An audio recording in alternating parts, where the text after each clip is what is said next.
Good morning मुलांनो. आज आपण क्लास 7चा मॅथ्सचा सब्जेक्ट पाहत आहोत. त्यामध्ये चॅप्टर 9 चालू आहे आपला, direct proportion and inverse proportion. मागच्या पिरियडला आपण डायरेक्ट प्रपोर्शन पाहिलं आहे. त्यामध्ये काय डायरेक्ट प्रपोर्शन म्हणजे काय आपण समजलो की एखादी बाब जर वाढत असली तर दुसरी बाबसुद्धा वाढते. म्हणजे याच्यामध्ये काय बघितलं होतं आपण की 5 पेनची किंमत 10 रुपये,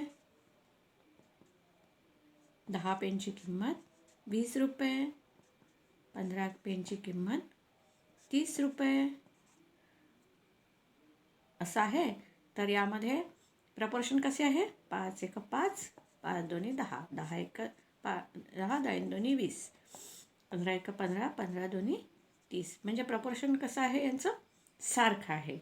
म्हणून याला डायरेक्ट प्रपोर्शन म्हणतात. आणि याच्यामध्ये हा जो रेशो आहे हा सारखा येतो आहे म्हणून याला डायरेक्ट प्रपोर्शन म्हणतात. म्हणजे याच्यामध्ये एक बाब वाढत जाते तर दुसरी बाबसुद्धा त्याच्यासोबत वाढत जाते. म्हणजे 5 पेनची किंमत 10 रुपये. आता पेनची संख्या वाढवली 10 तर त्याची किंमत 20 रुपये झाली. म्हणजे अशा प्रकारे दोन्ही बाबी वाढत जातात म्हणून त्याला डायरेक्ट प्रपोर्शन म्हणतात. आज आपण इन्व्हर्स प्रपोर्शन शिकणार आहोत.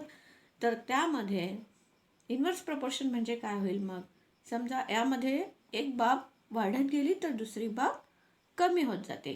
उदाहरणार्थ समजा आपण एक काम 15 लोक 30 दिवसात करतात. मग आपण समजा लोकांची संख्या कमी केली, 10 केली, तर दिवसांची संख्या वाढेल, बरोबर. आणि लोकांची संख्या 15च्या ऐवजी 30 केली तर दिवस कमी होतील. म्हणजे याच्यामध्ये याला इन्व्हर्स प्रपोर्शन म्हणतात. समजा एक पुस्तक वाचायचं आहे मला, मी रोज ते पुस्तक एक पान वाचते, पण मी समजा 8 पान वाचले तर पुस्तक लवकरात लवकर संपेल. म्हणजे हे इन्व्हर्स प्रपोर्शन आहे, बरोबर की नाही? तर आपण बघूया की एक उदाहरण बघूया त्यावर आधारित. आपण एक लक्षात ठेवायचं की या इन्व्हर्स प्रपोर्शनमध्ये प्रॉडक्ट सेम असतो. म्हणजे आता हे बघा, दुसरं उदाहरण बघूया. 15 workers take 8 hours to build a wall. How many hours will 12 workers need to build the same wall. म्हणजे 15 वर्कर्स काय करतात? 15 वर्कर्सला एक वॉल बनवायला किती वेळ लागतो? 8 तास लागतात. 15 वर्कर्सला एक वॉल बनवायला 8 तास लागतात. तर 12 वर्कर्सला किती तास लागतील? आता हे गणित कोणत्या प्रकारचे आहे हे आपण पाहूया की 15 वर्करला 8 तास. मग आता वर्करची संख्या कमी होत आहे, 12 होत आहे, तर तासाची संख्या वाढेल. म्हणजे यावरून आपण समजू शकतो की हे इन्व्हर्स प्रपोर्शन आहे. म्हणून यामध्ये काय सेम असेल? मग प्रोडक्ट सेम आहे. 15 वर्कर्स नीड 8 hours. मग आपण लेट सपोज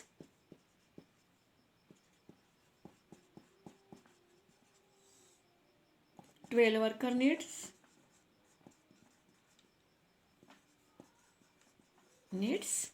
X hours. म्हणून 12 वर्कर्सने X hour आणि 15 वर्कर्स 8 hours. एक्सची किंमत काढायची आपल्याला. एक्सची किंमत काढत असली तर आपण काय करतो?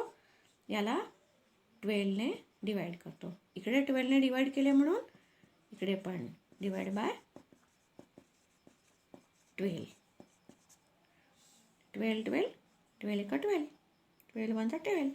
इथे राहिला फक्त एक्स. 15 8 120 डिवाईड बाय 12, 12 10, बरोबर.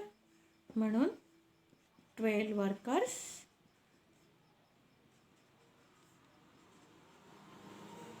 Need 10 hours.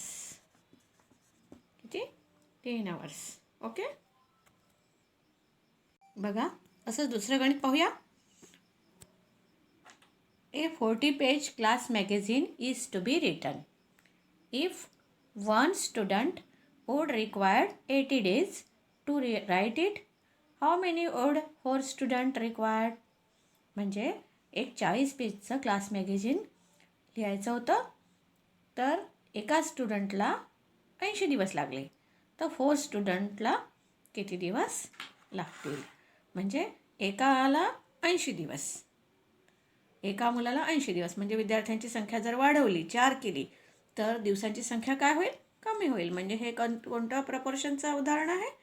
इन्व्हर्स प्रपोर्शनचं. म्हणून आपण काय याच्यामध्ये सेम असेल? प्रॉडक्ट सेम असेल. तर मग आपण late us suppose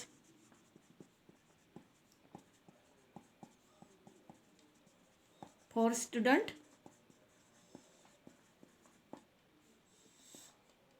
need X days.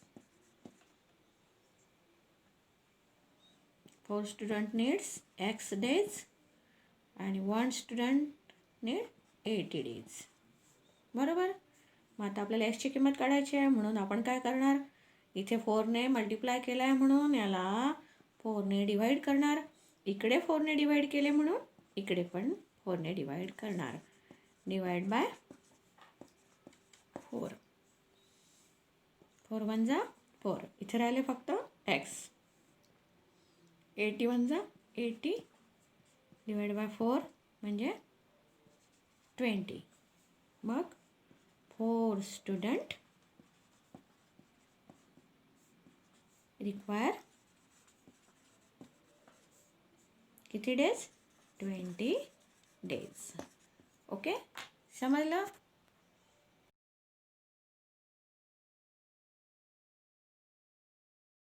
यावर आधारित प्रॅक्टिस सेट 38 बघूया. 38 मधील first example. 5 workers take 12 days to weed a field. How many days would 6 worker take?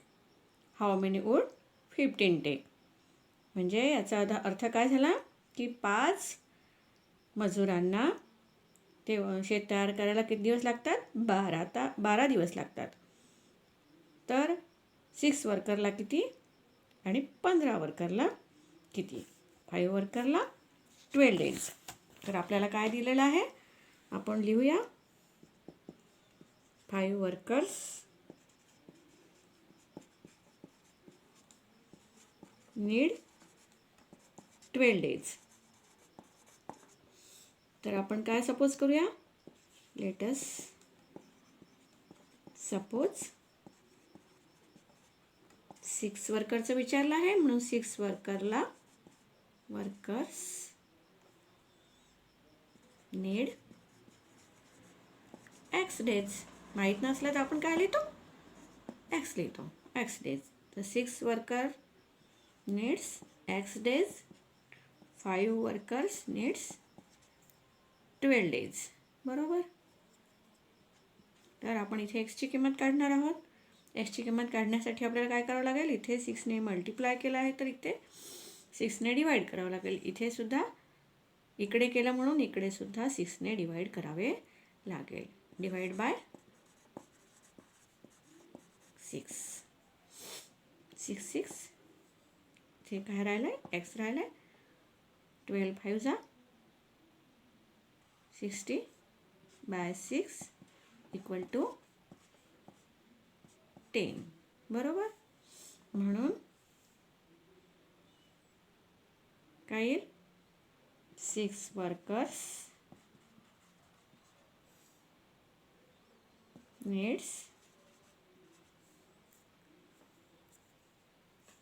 किती डेज? 10 days. बरोबर. यानंतर आपल्याला किती वर्करचं काढायचं आहे? 15 वर्करचं. ओके. 6 workers need 10 days. यानंतर आपण बघूया. Let us suppose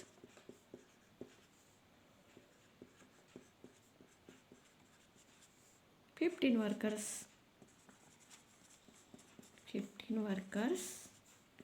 need Y days. तर 15 into Y equal to 5 into 12 जे आपल्याला दिलेलं आहे. आपण 15 ने डिवाइड करूया. इकडे डिवाइड केलं म्हणून इकडे पण 15ने डिवाइड करूया. तिथे 60 डिवाइड बाय 15 4 म्हणून 15 वर्कर्स नीड 4 days. ओके.